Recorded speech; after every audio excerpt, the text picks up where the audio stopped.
Hi అండి, అందరికీ నమస్తే. నేను రీసెంట్గా ట్యూస్డే అయితే నేను ఆంజనేయ స్వామి టెంపుల్కి వెళ్ళానని చెప్పాను కదా.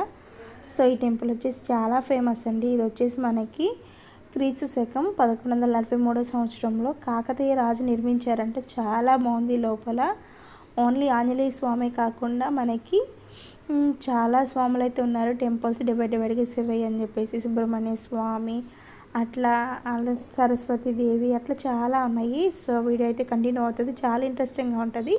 ప్రతి ఒక్కరు స్కిప్ చేయకుండా అయితే చూడండి. మనకి ఎంట్రన్స్లోనే ఆంజనేయ స్వామి అయితే దర్శనం ఇస్తారు.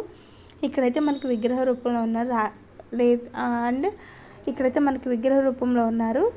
లోపలైతే మనకి శిల రూపంలో అయితే దర్శనం ఇస్తారు.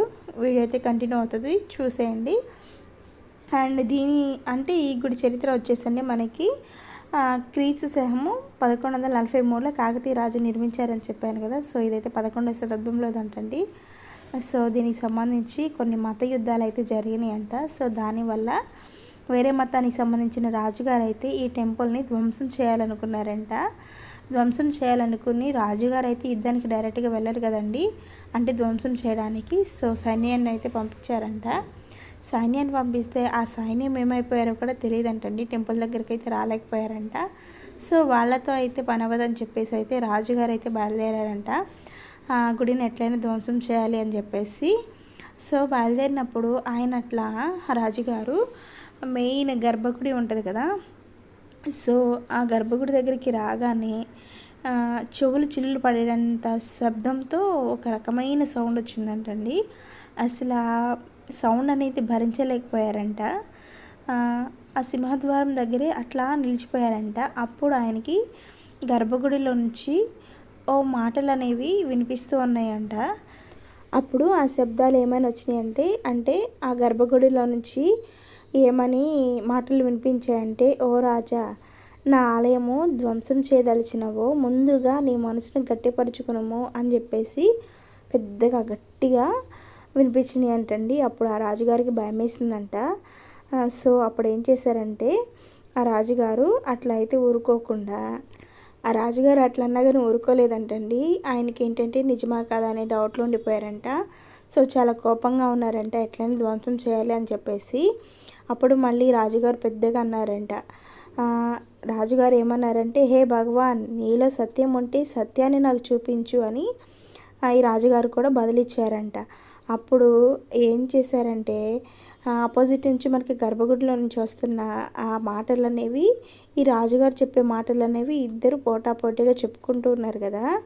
అప్పుడు ఆయన రాజుగారు అనగానే అప్పుడు సడన్గా మనకి ఏమంటారండి, మెరుపులతో కాంతి పొరచిమ్ముకుని విజృంభించబడిందంటండి. అప్పుడు తాడి చెట్టు ఉందంట. తాడి చెట్టు ప్రమాణంలో స్వామివారి భయంకరమైన రూపం అనేది కనిపించిందంట. అంటే తాడి చెట్టు అంత హైట్లో ఆయన యొక్క స్వామివారి భయంకర రూపము కనిపించింది రాజుగారు ఒక్కరికి. అంటే రాజుగారు ఒక్కరే వెళ్ళారు కదా. సో అందుకని చెప్పేసి అప్పుడు ఆ సౌండ్కి అండ్ ఆ యొక్క తాడి చెట్టు రూపంలో భయంకరమైన రూపం కనిపించింది కదా. సో ఆ రూపానికి రాజుగారు అయితే భయపడ్డారంటండి. సో ఇంకప్పటి నుంచి ఆంజనేయ స్వామి వారు అక్కడే ఉండి ఒక రాజుగారికి అయితే చెప్పారంట, నేను ఇక్కడే ఉంటాను అని చెప్పేసి. స్టార్టింగ్లో అయితే ఏంటి ఫస్ట్ అంటే ఒక రాజుగారికి కళలోకి వచ్చి చెప్పారంటండి. కళలోకి వచ్చి నాకు గుడి కట్టించండి అది అని చెప్పేసి చెప్పారంట.